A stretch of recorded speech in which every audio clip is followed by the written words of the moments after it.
Boa noite, como que estão vocês? Estamos começando mais uma live e seguindo a série das mulheres empoderadas, conhecermos mais sobre essas mulheres que fazem a diferença, mesmo às vezes passando desapercebida, não sei, de uma celebridade, mas com certeza são pessoas que têm muito a nos ensinar. A gente hoje vai conversar com a Samara Barbosa, é uma guerreira, é uma pessoa que tem uma história incrível de vida e nós vamos conhecê-la nessa tarde. Aqui na Flórida ainda é à tarde, mas você que vai entrar do Brasil vai estar um pouquinho à noite, então boa tarde, boa noite para vocês. Eu vou chamar agora a Samara, vou ver aqui Samara, para a gente conhecer.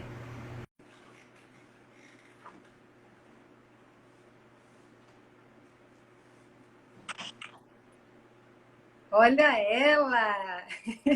Oi, Tudo bem, querida? tudo bem? Ainda não apareceu. Agora sim. Agora sim!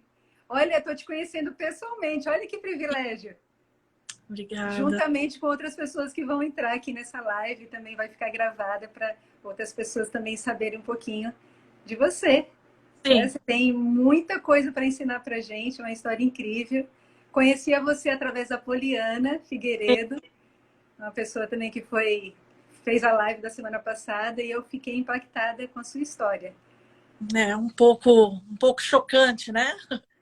Eu estava pensando antes de entrar nessa live, eu fiz uma oração a Deus e assim a minha oração foi que cada essa live, essa mensagem que vai ser passada através de você, para que mais pessoas saibam que não é que obstáculos que a gente passa na nossa vida, coisas difíceis, é para nos deixar permanecidas no chão, derrubadas, destruídas, mas para que nos fortaleça e a gente se erga mais forte, certeza do nosso propósito.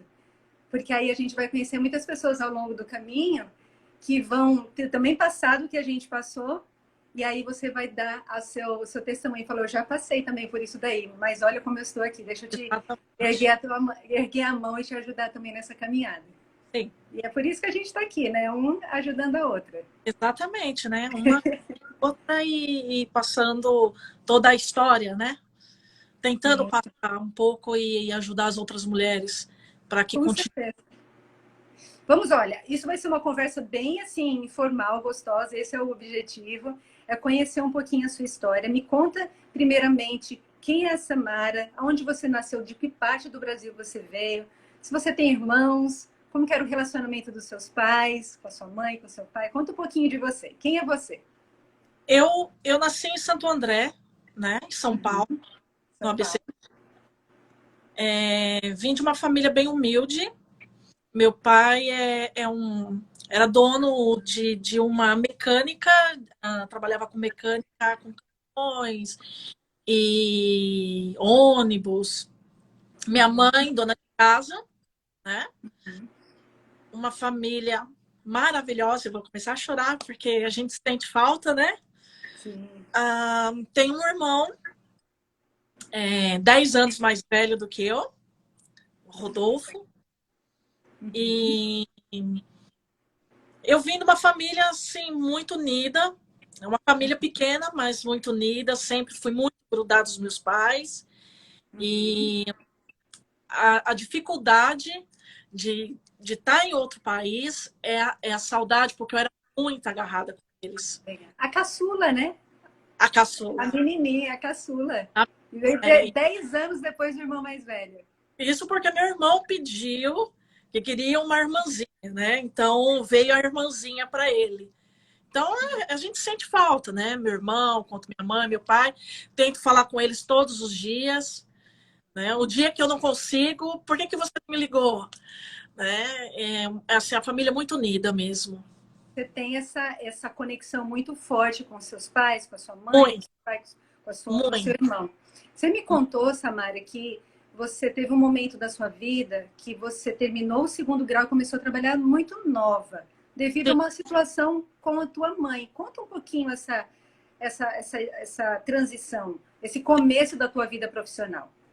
Eu, na verdade, quando eu estava mais ou menos com 15 anos, começou a ter problemas de saúde que a gente não sabia. Minha mãe começou a ter convulsões e isso era toda semana. Eu me recordo muito bem que um dia minha mãe chegou na sala e falou: eu não estou me sentindo bem. E começou a ter a epilepsia, e meu pai já tinha algum conhecimento de primeiros socorros, porque antigamente, muitos anos atrás, tinha tudo isso. Meu pai falava que na escola e tudo mais. E aí meu pai deu o primeiro atendimento, minha mãe, enquanto eu saí correndo para pedir ajuda no posto de saúde. E ela ali ficou, né? Um ano passou e minha mãe com aquilo, ninguém descobria. E eu fui entrando no meio, porque praticamente todos os dias, quase, no hospital. Então, você acaba conhecendo enfermeiros, acaba conhecendo médicos e acaba entrando de alguma forma. Na rotina deles, né? Como que era o trabalho deles, diariamente. E aqui eu comecei a me apaixonar, né? E não só pela paixão, para poder ajudar minha mãe de alguma forma. E mais conhecimento. Exatamente. Do que eles estavam fazendo. Isso.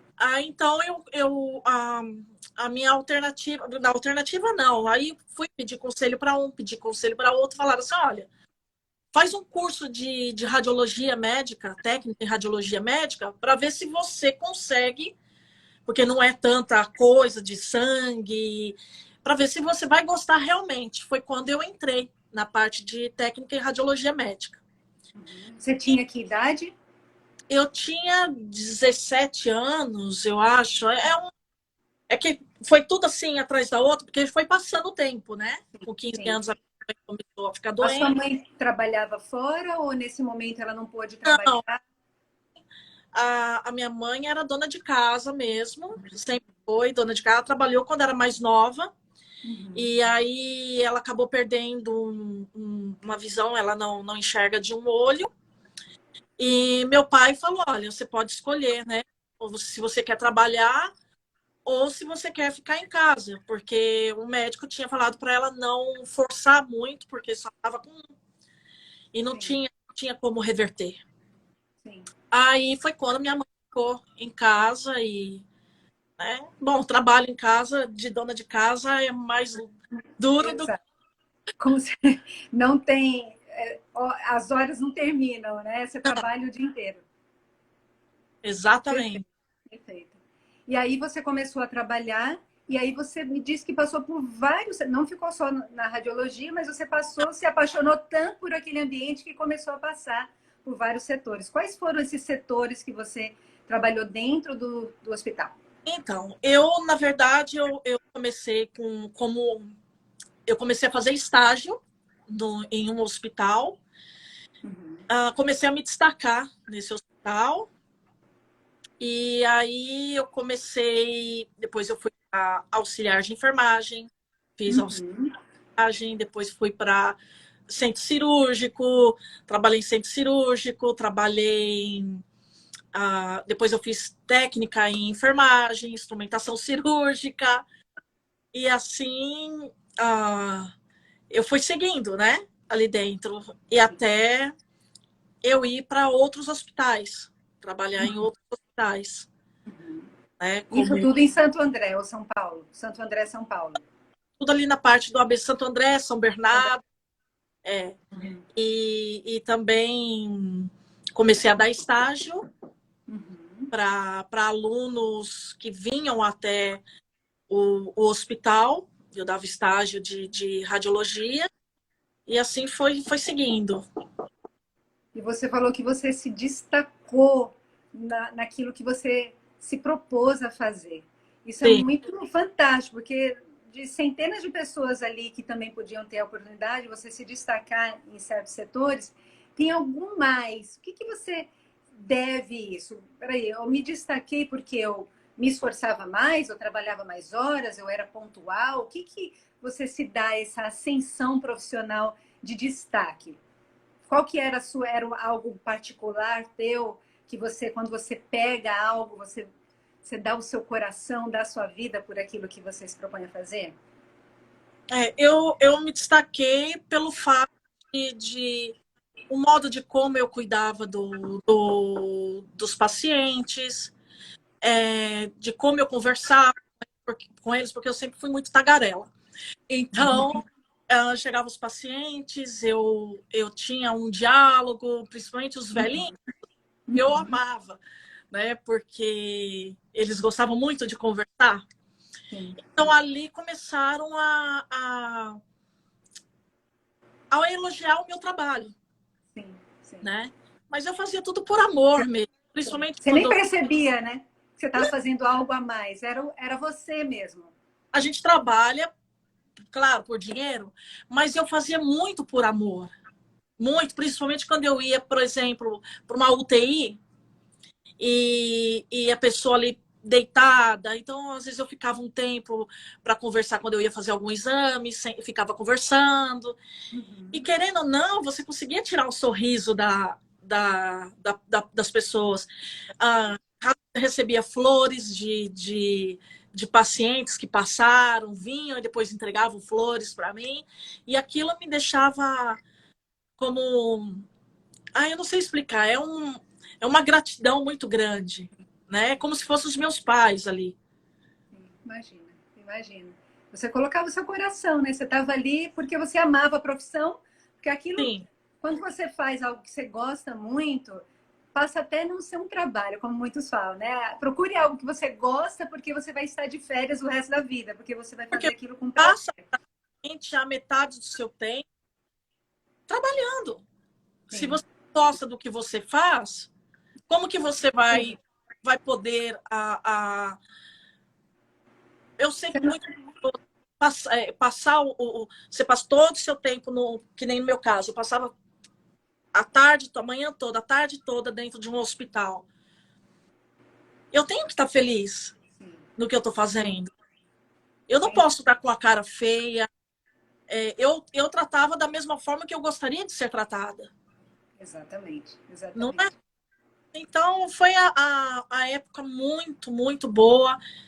Os plantões, era muito cansativo, mas era a minha paixão. E ali você trabalhou por quantos anos ali no hospital, Olha, sabendo? é que eu fui para um lado, eu fui para outro, e assim, Muitos setores, né? Você passou por muitos setores. eu passei por muitos setores, e foram anos, porque eu comecei como estagiária em um hospital. Uhum, uhum. E depois eu fui indo, mas não sei, como 6 anos. Eu não me recordo, 7 anos, foram muitos anos. Eu não Aí me você começou ali como estagiária, depois foi assistente de enfermagem, foi crescendo no hospital, até que você decidiu assim, não, eu quero fazer uma faculdade, eu vou fazer enfermagem. Porque eu isso, já estava ali naquele meio, até você falou, eu trabalhei para juntar meu dinheiro para entrar numa faculdade. E aí exatamente. conta aí, aí você entrou na faculdade de enfermagem, Em, passou um pouco, falou, não, em não é isso. idade de Conta, enfermagem, e aí foi fazer direito. fui fazer direito. Aí mudei para direito. Que era, era trabalhar com direito hospitalar. Sim. Eu Aí falei, você não queria se desligar daquilo, do não, hospital, dos eu já pacientes. trabalhava, eu já era auxiliar, eu já Uhum. era técnica em enfermagem. Falei, eu vou fazer direito. E também Uhum. de Porque, uma. de certa forma, você passa a ter tanto conhecimento prático ali que fazer uma faculdade mais teórica não fazia muito sentido. É como se você estivesse meio perdendo tempo, é isso que você sentia? Tipo assim, eu já sei isso na prática por muito tempo. Perder tempo, mas eu já trabalhava tanto tempo ali, eu já sabia de tantas coisas. Claro que você fazer na faculdade é diferente, você vai É. aprender e vai fazer outras coisas que um auxiliar nem um técnico faz. Uhum. Mas eu já tinha uma paixão também por direito. Eu já vim de uma família, da parte da minha mãe, que meu avô era político. Então, gostava de. Minha mãe, até hoje, às vezes eu fico conversando com a minha mãe sobre política. Minha mãe, você parece o meu pai, né? Uhum. Uhum. E também era bom. Você gosta de se relacionar, né? Você gosta de conversar, é boa de comunicação e Sou gosta de muito, se relacionar com pessoas. E também no direito você acaba como aprendendo sobre os seus direitos. O direito do consumidor, o direito do cliente, o direito do paciente. Porque eu via muitas coisas erradas. Eu via muitas pessoas que pagam absurdos de convênio médico, como os meus pais, por exemplo. E quando você necessita... E eu queria trabalhar nessa parte para ajudar também as pessoas. Eu sempre pensei muito em ajudar, né? Claro, ganhar dinheiro, mas sempre ajudar o próximo, sempre. Você queria ir além, além não só da saúde, mas você queria também lutar pelos direitos das Exato, pessoas ali que você, né, que exato. estava ali precisando naquele momento até frágil, né? Frágil da vida, e ali você queria ir além, na parte mais legal, né? Na Sim, parte, né, do direito, e você tendo esse conhecimento nessa área, você iria ajudar e ir além. é. Fantástico. Uhum. Esse foi esse período profissional. Agora vamos mudar um pouquinho, porque nesse período você me contou, profissional, que você conheceu um americano em São Paulo, ali naquela região onde você morava. Você Sim, chegou a se casar com ele, me vocês casei. tiveram uma filha juntos, e aí você Sim, teve que sair, lógica, como toda mãe, né? Sai do mercado de trabalho por um período para cuidar daquele recém-nascido, do bebê. E ali você saiu dessa loucura, porque com certeza a sua vida devia ser uma loucura, hospital, trabalho e estudar, faculdade. conciliando tudo. E aí você teve que diminuir o ritmo, agora foi ser mãe. E ali, e mesmo assim, você falou que eu estava ali em casa, mas eu procurei algo para fazer. Conta um pouquinho essa transição, né, desde o que você Eu, conheceu esse seu esposo, o pai de eu sua conheci, filha, até nessa transição de ser uma empreendedora, né? Você foi ser uma empreendedora. eu conheci ele através de um amigo. Na verdade, eu não queria, né, porque meu amigo viu sua foto, gostou de você. Eu falei, mas eu não sei falar nada de inglês, eu não tô, nesse momento eu não tô interessada em ninguém. Ele não morava no Brasil, ele foi a passeio. Ele foi a passeio. Ok. Aí nós dois começamos a conversar. Primeiramente foi pela internet, né? Ia entre o Google e mandava, ele falava espanhol porque ele é americano, mas é de família latina, né? Ok. E aí foi quando, né, nós dois nos encontramos, começamos a namorar, ele foi pedir aos meus pais,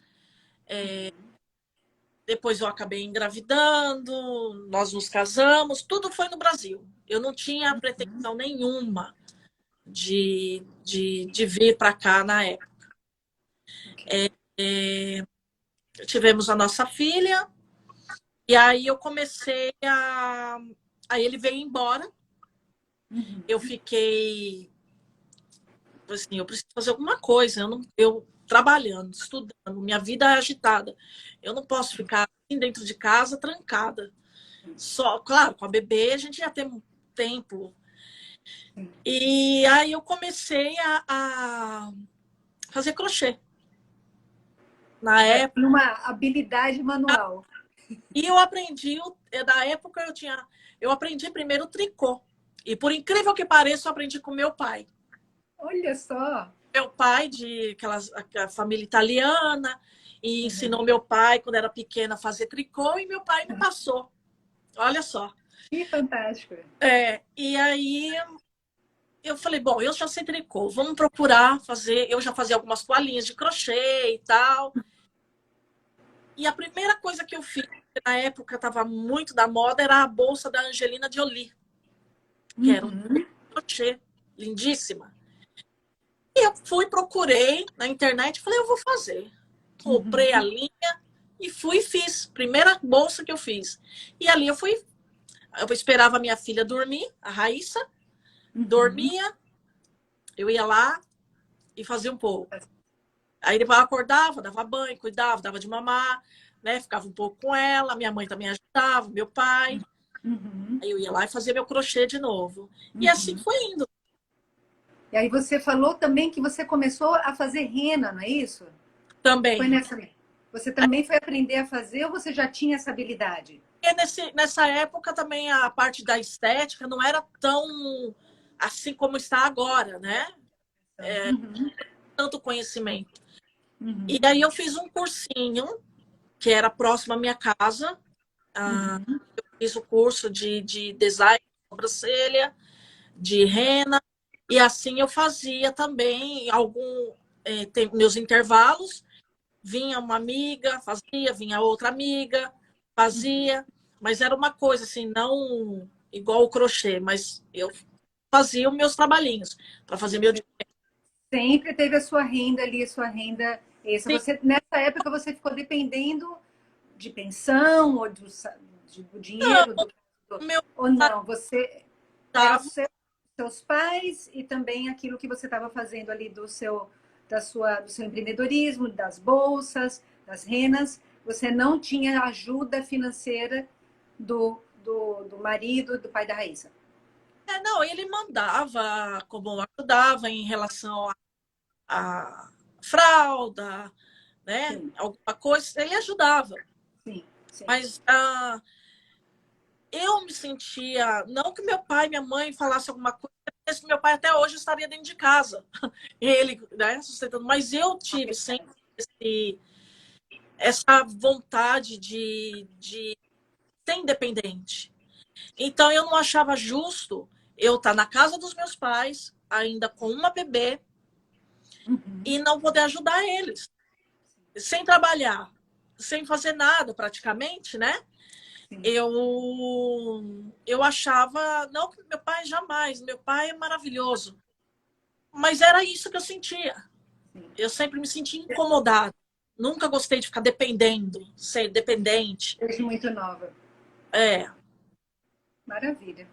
E ali veio o momento que houve aí uma transição. Você saiu do Brasil, no caso, o seu esposo na época falou: vem para cá, vamos morar nos Estados Unidos. Você veio muito diferente de muitas outras mulheres, pessoas que têm sonho de morar aqui nos Estados Unidos, vem até de forma indocumentada, depois por um tempo passa a ter uma documentação ou não, já estão aqui há muitos anos, mas você não, você teve uma realidade diferente, uma história diferente. Primeiro, você acabou de falar, eu nunca sonhei em sair do Brasil. Eu não tinha não, sonho de morar nos Estados Unidos. Mas conheceu não. um americano e o pai da sua filha é um americano e ele sugeriu É, que vocês morassem aqui nos Estados Unidos. Vieram, é, você veio documentada. na verdade, quando eu vim para os Estados Unidos, eu não vim para morar. Eu vim com uma passagem de ida e volta de 15 dias. Uhum, A minha filha, na época, eu tinha tirado o passaporte americano, uhum. porque de uma exigência dele, ele, como pai, também tinha o direito né, de Sim, pedir é o a que filha, o direito dela também, filha de americano. filha de americano. Uhum. Eu vim com a passagem de 15 dias. Na verdade, ele já fazia mais de um ano que ele não via tanto eu quanto a nossa filha. Porque quando a minha filha nasceu, ele ficou um mês e veio embora para os Estados Unidos. Uhum. Porque ele precisava fazer cirurgia, por problemas do exército que ele teve. Sei. E aí a recuperação dele era um tempo muito longo. Então ele ficou um ano e 2 meses, mais ou menos, só mesmo por Sim. fotos. E como eu era a esposa dele, né? E eu Uhum. não achava justo ele ficar todo esse tempo sem ver, principalmente, a filha. Sim. Foi quando ele pediu para que eu viesse para a família dele conhecer, porque a família dele não conhecia nem eu e nem a nossa filha. Uhum. Aí vim e aí começou os problemas aqui. Eu quero só dar uma paradinha para você, eu quero que você foque no seguinte. Eu acho como você que já está há um tempo aqui, você está desde 2013? 2000 e eu vim para cá 2009, 2011, 2000 2011. e Eu que acho que é você está há 10 anos aqui. em outubro, outubro de 2011, eu acho, 2010, eu não me recordo bem.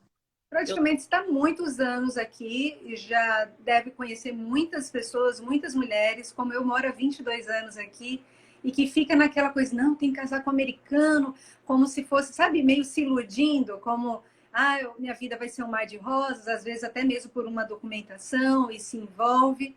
E na nossa conversa foi meio assim, eu não conhecia quem era a família, as referências, e você sofreu por isso. Conta um pouquinho disso, assim, o que você, depois que você falar do que você passou com ele, o que você aconselharia nesse caso? Muitas mulheres que não entram até mesmo naquela, por ser um estrangeiro, e ainda pela questão de morar nos Estados Unidos, que não foi o seu caso, mas até mesmo para ter uma documentação e se relaciona com pessoas que não conhecem mesmo o seu background, o seu passado, e o que isso pode gerar futuramente. Conta um pouquinho essa transição na sua vida. Olha,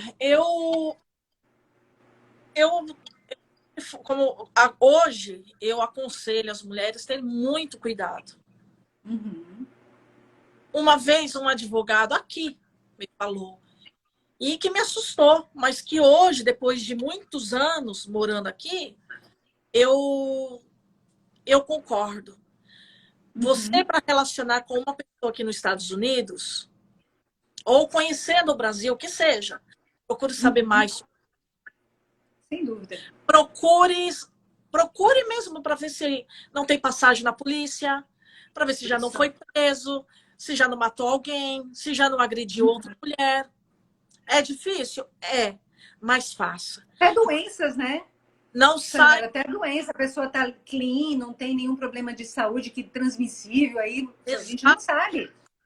Então, eu aconselho as mulheres, porque depois que você vai para outro país, não espere que o Brasil vai ajudar, porque eles não vão te ajudar. É você e você. Foi o que aconteceu comigo. No meu país, ele era um príncipe. Era o melhor homem do mundo. Era um príncipe. Eu sonho. Dei por amor. Um homem era muito bonito, muito romântico. Eu me apaixonei. Né? Foi amor à primeira vista, assim, né? Não na primeira vista. No começo eu não queria nada, mas ele foi insistindo, insistindo, insistindo, até que me apaixonei. Só que no país dele foi diferente. Ele me mostrou outra pessoa. A família jamais vai ficar a favor. Vai ficar a favor a ele, dependente do que ele faz. Então, o que eu falo para as mulheres é ter muito cuidado, porque eu passei por muita coisa aqui. Ele não me deixava voltar. Eu pedi ajuda, ninguém me ajudava. Depois eu fiquei praticamente em cárcere privado. Morava na época em Doral. Doral, nessa época, ainda estava construindo. Né? Hoje em dia tem mais pessoas em Doral, é mais conhecido. Mas na época... Isolado. É muito isolado. Isolado. Não tinha carro, não tinha telefone. O telefone eu dependia dele. Então, como que eu ia, sabe? Quando eu tinha um momento para falar com os meus pais, era ele do lado. Então, foi muito difícil. Muito, muito, muito. E você foi vítima de violência. Foi vítima de violência doméstica. Primeiro foram os abusos psicológicos. Eu choro, mas não é por... É que eu me recordo... Você recorda do momento. Forte pela minha filha. Eu não queria mostrar para minha filha, eu não queria chorar na frente da minha filha. Nós dois já não dormíamos mais. Eu dormia em um quarto no chão. Eu não tinha nenhum contato mais com ele. Os abusos eram terríveis, os abusos psicológicos. Depois foram agressões físicas. E até que um dia eu criei coragem. Esperei ele sair. Fui até o vizinho, na frente porque são casas que são de porta um de frente para outra. Uhum.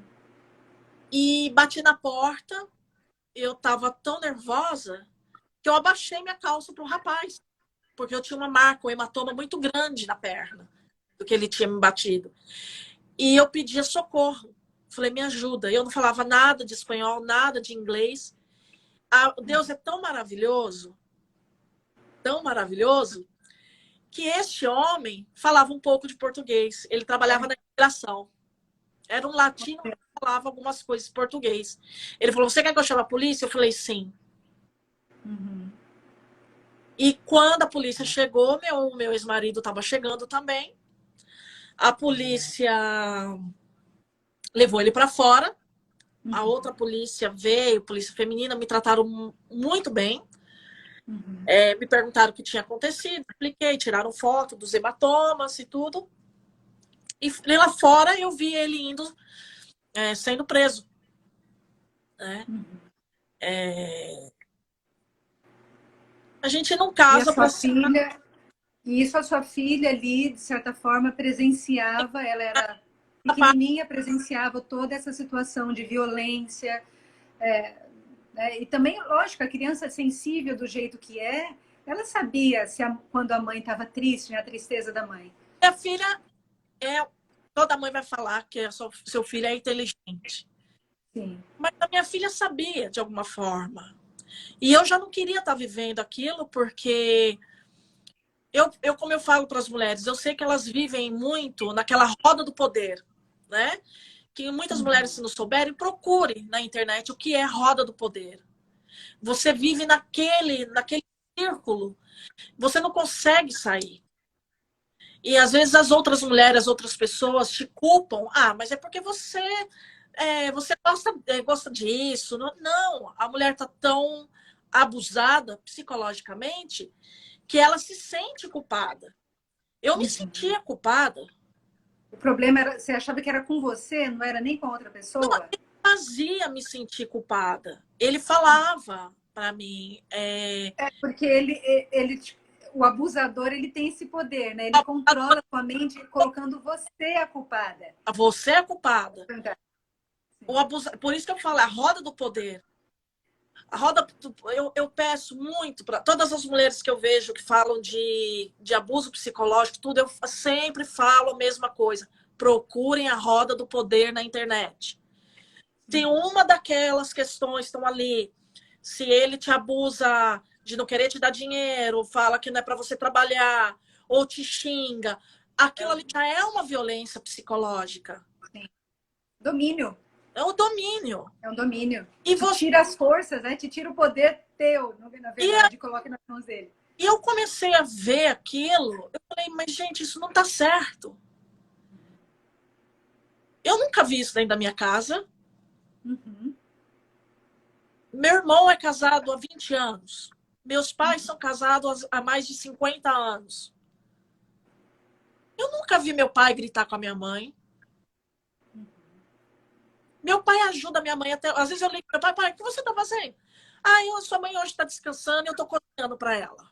Olha só. Foi o exemplo que você teve em casa. Isso foi um choque para você. Tá naquela... Por quanto tempo que você ficou? Você falou que você ficou meio em cárcere privado, ele te dominava, não deixava você sair. Quanto tempo você ficou nessa situação? Olha, se você não fizer isso, hoje eu não saio com você. Se você não cozinhar assim para mim hoje, eu não vou sair com você. Quando ele pediu para eu vir para Miami, hoje em dia eu paro e lembro. Quando ele me pedia para eu vir para Miami, ele falou assim: olha, não traz roupa nenhuma do que você tem, porque aqui eu vou comprar roupa para você. Se você for trazer, você traz de moletom. Uau. Então, nada de sapato alto. Como eu não conhecia nada Miami, nada. Eu era muito ingênua, né? Muito ingênua. Sim. E aí agora, hoje eu entendo que ele tinha um domínio muito grande. Ele tinha domínio comigo por telefone, quando eu estava no Brasil. Então, eu falo para as mulheres, muito cuidado com quem vocês se envolvem. Muito. Porque agora vocês têm algo muito forte em comum, que é Exatamente. a filha. A filha. Né? Você não quer entrar muito em detalhes, mas hoje a sua filha, de certa forma, vocês se separaram. Se separaram. Eu ainda Você de certa forma, não está com sua filha por exato. algo terrível que você sofre até hoje. Ele, de certa forma, está como a guarda, como guardião da filha. Você lutou pela tua filha, foi até para Brasília, fez barulho. Reportar, eu, eu denunciei, descobri corrupção, sim, no meu caso. Denunciei aqui. Eu usei o que eu aprendi em direito no Brasil, de alguma forma. Eu fui para um albergue, morei durante 1 ano e 4 meses em um albergue de mulheres vítimas de violência doméstica. Passei fome. Minha filha chegou a morar comigo 3 meses nesse albergue e me tiraram, porque na época eu não tinha condições. Sim, financeiras, né? Sem que eu soubesse, falando que eu não tinha interesse sobre o processo. E luto, né? Já há muitos anos. Muitos anos. Isso Advogado. foi em 2000, faz o quê? Uns 8 anos, 9 anos que você está nessa situação, longe da sua filha. 8 anos que eu luto. E eu não gosto de falar que roubaram, mas de alguma forma você precisa ter cuidado com o advogado que você contrata. Porque eu gastei muito dinheiro. Eu comecei a trabalhar eu trabalhava em posto de gasolina. Eu comecei a juntar dinheiro, juntar dinheiro, juntar dinheiro e até hoje é muito gasto. Você foi trabalhar em posto de gasolina. Quando Trabalhei. você contou isso, eu fiquei assim, nossa, olha, porque uma mulher, né, tá trabalhando no posto de gasolina, você lida com um ambiente meio diferente. Você é uma pessoa que trabalhou em um hospital, trabalhou com estética, uma mãe, de repente está num posto de gasolina por sobrevivência mesmo, sem ainda se comunicar. Você vendia Não, comida para isso? Você vendia eu comida, escrevia? Conta um pouquinho aí dessa transição, porque é importante, porque às vezes a gente, como imigrante, pensa que é só a gente que passa por situações difíceis. E não. não, tem muitas pessoas que estão Mesmo, passaram pior. não, e mesmo eu sempre eu já vim legalmente para cá. Então, Sim. as pessoas pensam que você está legalmente no país, você não vai passar por perrengue. Você vai passar por perrengue, querendo ou não. E nessa Você, de certa forma, você não tem a referência, você é uma estrangeira. E se época, você não sabe se comunicar aí, que você praticamente tem que ressurgir das cinzas sozinha. e conquistar o seu espaço aqui, Eu, num país que não é teu. eu fiquei 1 ano e 4 meses, na verdade foram 2 albergues. Eu fiquei 1 ano e 2 meses não, 1 ano e 1 mês em um albergue que não era do governo, era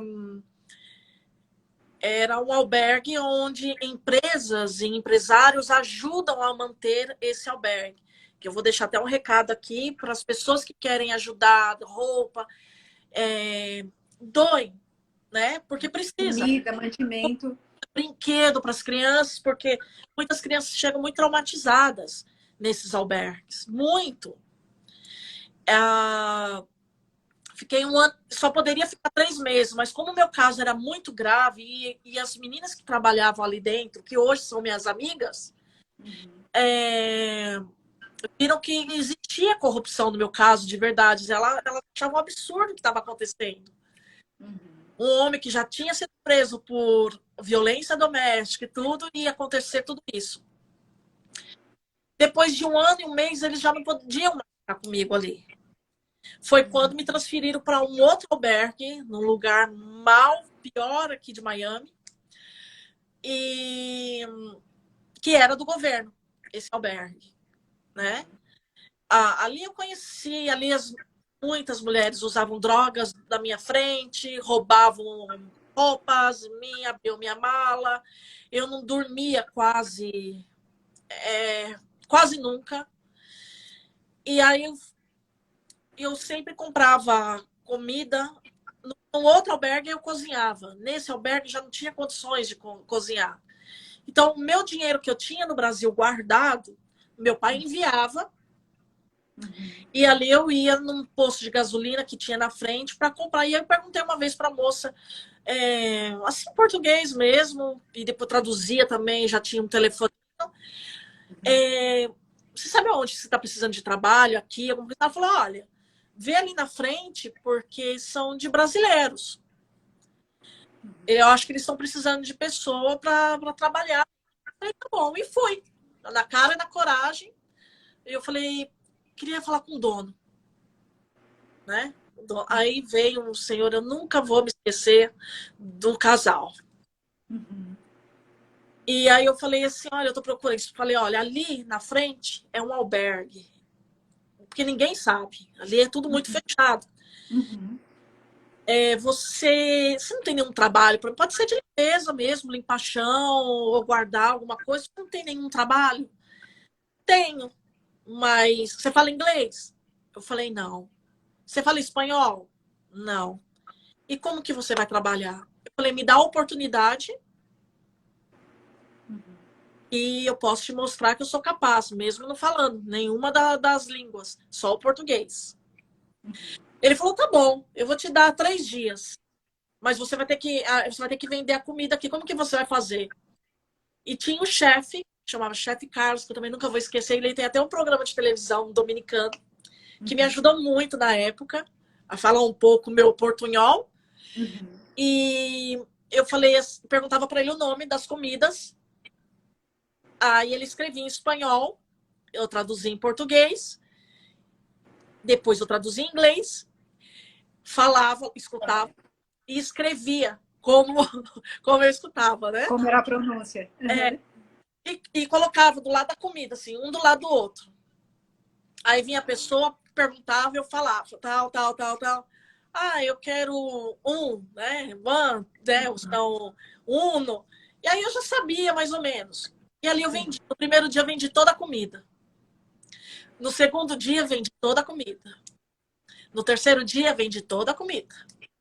Sem falar nem espanhol e nem inglês. E ali eu comecei a trazer os clientes. Porque mesmo não falando, eu, né, balançava a Era mão. simpatia, sim, empática. E aí eles falaram, eu quero você aqui. E ali eu trabalhei por 8 meses. Mas nesse período aí eu já tinha, depois eu consegui sair do albergue, alugar um apartamento, saía 4 horas da manhã de casa para ir trabalhar até eles. Ali eu trabalhei, pois eles venderam o posto de gasolina e a pessoa que comprou já não queria, eu nem as outras pessoas, queria trazer os funcionários dele. E como é que foi agora? Isso foi todo esse. Foi um kit de sobrevivência, né, Sandra? Foi. E você sobreviveu. Mas como você. A mente não para, está sempre inquieta em aprender, em fazer algo pelas pessoas, você viu que você podia ajudar muitas pessoas na estética, mas uma estética diferente. Sim. Conta um pouquinho pra gente essa transição. Você passou 8 meses num posto de gasolina, conseguiu ter uma renda que te tirou do albergue, agora você estava no teu apartamento. E agora você procurou algo. Onde que eu poderia ter o meu propósito, ajudar as pessoas? Porque é bem claro em ver que o teu propósito de vida está ligado a pessoas, é ajudar pessoas de alguma forma. Como que foi agora? O que você encontrou na estética para estar também dentro do seu propósito, ajudando pessoas? Bom, eu nem tinha falado anteriormente, mas eu cheguei a trabalhar com mamografia. Eu trabalhava com mulheres, prevenção de câncer de mama. No Brasil? No Brasil. Eu via muitas mulheres, quando eu fazia os exames, porque eu estou acostumada a fazer, que aí você já sabe se a pessoa tem uma metástase, coisa, mas você tem que respirar fundo né, e tratar aquilo com normalidade, mas sem falar nada. Sim. E aquilo sempre ficou na minha cabeça. Aqui eu comecei depois juntando dinheiro, trabalhar com limpeza também, que muitas mulheres aqui Trabalhei muito tempo. Sim, Fui sim. juntando dinheiro, também trabalhei aqui com artesanato, um monte de coisa. Fui juntando dinheiro e fiz o curso, dei a continuidade também estética que eu fiz também no Brasil. Uhum. E Cosmetologia. cosmetologia aqui. Uhum. E aí eu fiz para trabalhar na parte de camuflagem, de estrias, de vitiligo, de areola mamária, trabalhar com mulher com câncer, mas na parte da, da,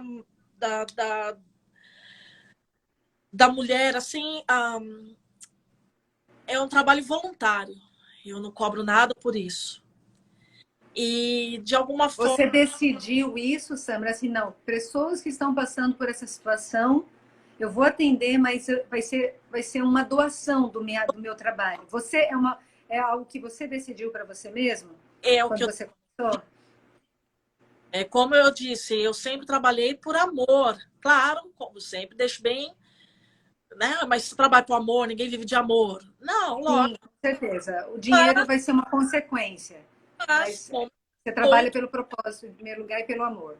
como eu tenho outros cursos por trás de tudo isso, eu posso ganhar meu dinheiro de outra forma e parte de auréola mamária, eu posso fazer um trabalho voluntário, por que não? Ajudar as mulheres que já passaram por tanta coisa, tem que retirar a mama, passar por quimioterapia, passar no... Por que não ajudar? Não é? Fala mais detalhes desse trabalho de restauração, porque você falou que você trabalha na micropigmentação paramédica, é isso? É, micropigmentação paramédica, é, Conta, porque muitas pessoas não sabem o que é essa profissão, porque é, a gente pensa micro, micropigmentação muito na parte de estética, vaidade e tal, exato, realçar.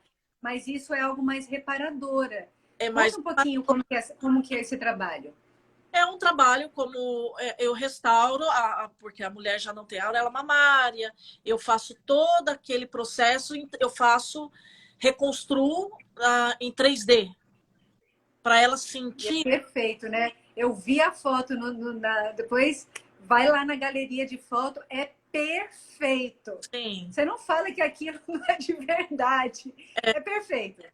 E também vitiligo, porque muitas pessoas às vezes têm o vitiligo, mas não é completamente. Às vezes é uma coisa, né, menor, tal. Então ali eu coloco a pigmentação Da e pele. na pele. A boca também, às vezes, ou uma sobrancelha, às vezes uma queimadura, ou uma cirurgia, e não tem, você vai e reconstrói. Esse é o trabalho de micropigmentação paramédica.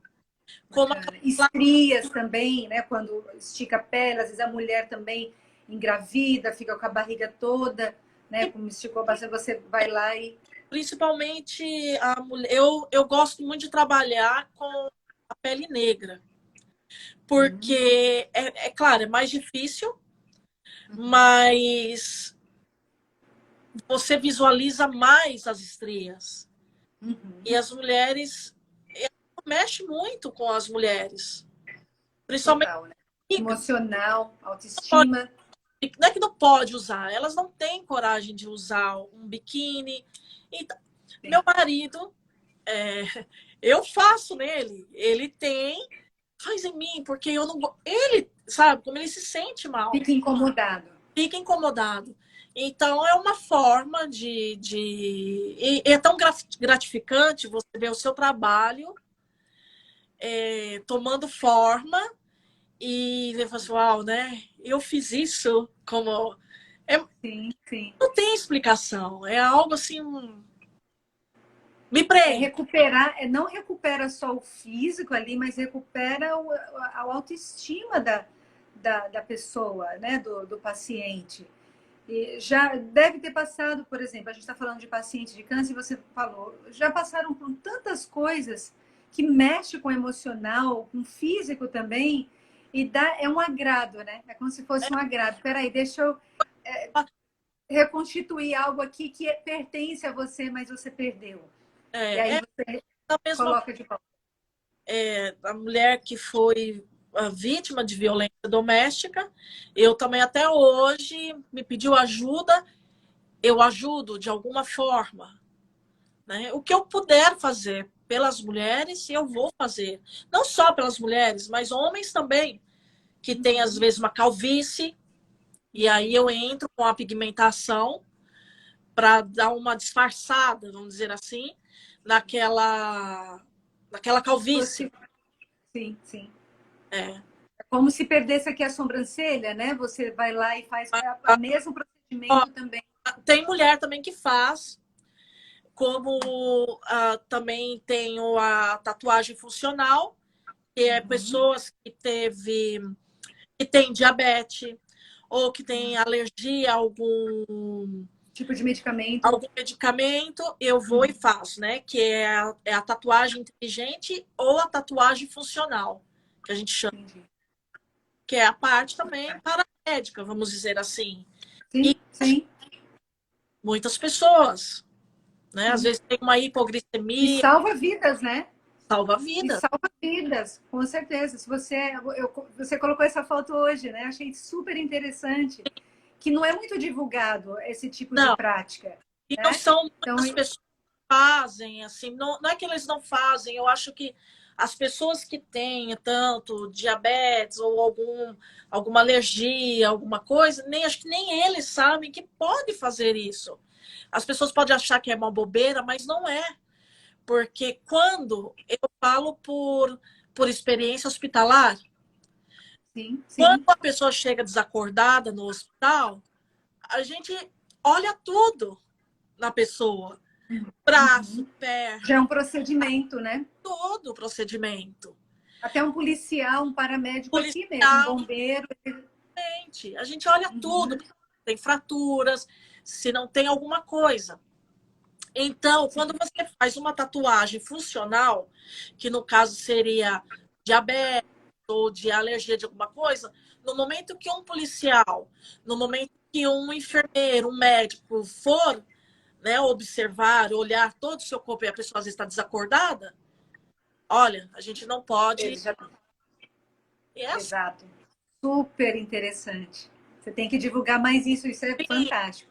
sim, Ó, a gente tem aqui 8 minutos. sim, E porque senão ela vai encerrar. Eu não quero que ela encerre antes de você falar. Eu já vou colocar duas perguntas em uma, sim, tá?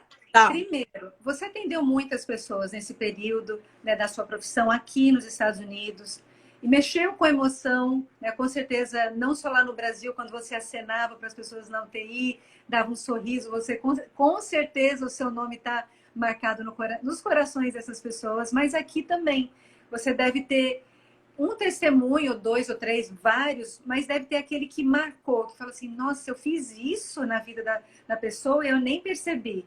Você tem alguma história para contar que impactou a tua vida e falou assim: nossa, agora eu sei que realmente eu sou no meu propósito de vida? E qual seria uma frase que você se identificaria, que as pessoas quando olhasse aquela frase assim, essa é a Samra. Se você tivesse o poder dessa frase alcançar os 6 bilhões de pessoas nesse mundo, qual que é a frase que você gostaria de estar estancada ali nos outdoors de uma 95, por exemplo? Bom, eu vou falar tanto no Brasil quanto aqui. Lá, como eu disse, é a alegria das pessoas, do jeito que eu, eu trabalhava e a atenção que eu dava. Aqui foi de um caso de uma senhora que estava praticamente com depressão, uma depressão assim profunda, e ela viu em algum grupo que a gente tem daqui, que a gente está envolvido nesses grupos aqui da Flórida, Sim. eu oferecendo meu trabalho voluntário. E ela me procurou, entre outras, né? E ela falou: me explica mais ou menos como é isso, e se você pode fazer alguma coisa. Eu falei: olha, vem até mim, eu te explico, eu faço um desenho antes para você ver. E eu fiz a mama dela. Ela falou assim, você fez a minha vida mudar. Agora eu tenho vontade de viver. Voltou, agora eu me sinto uma mulher novamente. Então aquilo mexeu muito comigo, né? A gente é uma felicidade, porque eu sei que muitas pessoas criticam, mas eu tenho que agradecer a Deus, porque esse dom que eu tenho, eu sinto Ele segurando as minhas mãos para que eu possa fazer esse trabalho. Maravilha. E agora, sobre uma frase, é que, assim, que todos os seus sonhos assim, estão ao seu alcance, né? Então, tudo que o que você tem que fazer é continuar seguindo em frente. Independente dos seus problemas, independente das críticas, isso só faz você crescer. E até de limitações, né, Sandra? Exato. Até limitações que a gente acha, nossa, que é uma barreira enorme, mas se o seu sonho for maior do que isso, você vai em Eu, frente, você segue em frente. eu penso dessa forma. Se essa pessoa está fazendo, por que, que eu não posso? Você vê tantas pessoas sem uma perna ou sem um braço, na cadeira de roda, e eles fazem coisas maravilhosas. Nós somos Sim. aqui, eu tenho braço, perna, tenho saúde. E aí? Sim. Não é? Eles poderiam reclamar ou dar desculpa das limitações, não a gente. Reclamo sempre com um sorriso lindo nos olhos, no sorriso lindo na boca, né? Sim, Então, eu sempre penso assim, eu olho uma pessoa, porque muitas pessoas falam, não, você não vai conseguir. Por que não? Qual a diferença dele comigo? Qual? Eu sou capaz. sim. Não é? Isso é uma questão muito é isso que eu trouxe aqui uma frase que me lembrou muito você até estar nos dias aí, acho que a semana passada que eu coloquei essa frase do Dia Internacional das Mulheres, que me lembra você muito, que é não há nada mais forte do que uma mulher quebrada se reconstruindo. Fluir. Porque é isso, é assim, você passou por tantas coisas difíceis na vida e você tomou uma decisão de ultrapassar essas dificuldades e te tornou uma pessoa forte. Sim, E eu. aí e é uma decisão, e começa aqui, não, isso daí não vai me limitar, isso aqui não vai me Não, derrubar. Porque nunca eu já passei até coisas piores, não me derrubou. faz. Meus pais falavam, Samara, volta pro Brasil. Não. Eu vou continuar lutando. Eu falei pro meu pai ano passado. Ó, aguarda, hein? Que logo eu vou ficar famosa. Fala assim pro meu pai. A gente tem que pensar alto mesmo, Pensa alto. a Deus que te dê sempre ânimo, conversar com Ele e continuar a sua luta. Nada, tudo que é fácil não é tão interessante. O que você faz que tudo que é mais difícil com a luta vem, né, mais prazeroso. Eu penso Com dessa, certeza, né? com certeza. Tem uma frase do Augusto Cury, que é um autor que eu gosto bastante, ele fala alguma coisa nesse sentido, que não há vitória sem as lutas atrás daquilo. Aquele que vence sem glórias não tem o mesmo... Aqueles que vencem sem os sofrimentos não têm o mesmo sabor de vitória. Exatamente. E isso, assim, essa série que eu escolhi, na verdade, eu vejo assim que foi muito direcionada por Deus mesmo, que eu nem não estava nem era uma outra pessoa e a outra pessoa não pôde. Eu conheci sua história semana passada e eu fiquei encantada. E para mim isso tem um propósito Sim, também atrás. É para mostrar para as pessoas, de repente, ver assim a Samara sorrindo, tendo sucesso, mas não sabe a história por trás, o que fez ela chegar aqui, que você poderia ter desistido lá atrás. exatamente. Poderia estar em uma depressão profunda, até muitas pessoas, até tirar a tua própria vida, porque eu sou mãe. E ficar, eu nem imagino ficar 8 anos sem meus filhos. Eu Não, não sei como você está aí em pé. uma terapeuta falou, ela falou assim, Samara, eu não sei, são tantas mulheres que voltaram para o seu país, tantas mulheres que ficaram loucas de verdade, de ir para o hospício. Sim, Eu, sim. mas se eu ficar com isso na minha mente, se eu ficar estacionada em um lugar, que vai adiantar? Eu preciso estar minha mente trabalhando, evoluindo, procurando as melhores formas do que, mas o que eu posso fazer isso? O que eu posso como que eu vou fazer dinheiro para poder fazer trabalhar, fazer um curso, sabe? E ali vou indo. E eu continuo estudando até hoje, eu não paro. Eu sempre estou procurando algo para fazer. O Sem segredo é a decisão, né? decisão. Não é que você é mais forte do que a Não, outra. É você decidir. tem que decidir o que você quer. Primeiro, não ir pelo coração e depois a cabeça. Primeiro a mente, depois o coração. Não deixar seu coração dominar a sua vida. Os medos, você, ai, eu não consigo, eu agir muito, porque o coração é enganoso, como diz a própria palavra de Deus. Muitas pessoas Então, quando você decide. Até hoje, muitas pessoas dão as costas, mas sabe o quê? Não me importa. Eu vou continuar em frente. Fantástico. Continue, porque você tem um mundo a alcançar. Sim, Primeiro com teu amor, com o teu talento, com a tua sim. bondade. O mundo necessita, acima de tudo, de pessoas assim como você, que coloca o coração em tudo que faz, que tem um propósito, pessoa que sabe o que que sabe que é a luta, que a dor, já passou por muito, e você pode ajudar muitas pessoas Sim. a sair de depressão. Hoje, tantas pessoas passam por abusos, passam por, né, coisas que você já passou. E você realmente é um exemplo, Samara, de uma Muito pessoa que não se deixa, né, ser vencida. não poder. Isso é incrível. Eu sei que Deus está contigo. Deus é a tua fortaleza. Muito obrigada. Olha, minhas orações é que logo, logo você esteja com sua filha. Gratidão. Porque, né, Deus, ele é o juiz. Não, Ele, maravilhoso. ele é poderoso. E Eu ele sei que tá é olhando. propósito, tudo que a gente passa, mais adiante eu vou saber o motivo.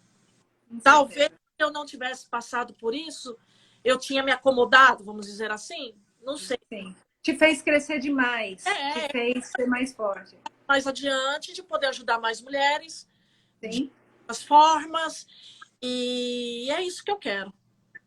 Fantástico. Olha, foi um prazerzão, prazer Não, conhecer você, agora conhecer sua história. eu tava nervosa. Ah, você tá nem se tava, ninguém percebeu.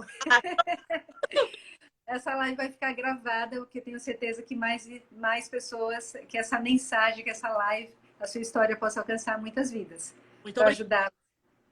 Prazer. Prazer foi todo meu. Deus abençoe. Amém. A nós todos. Tchau, tchau. Tchau.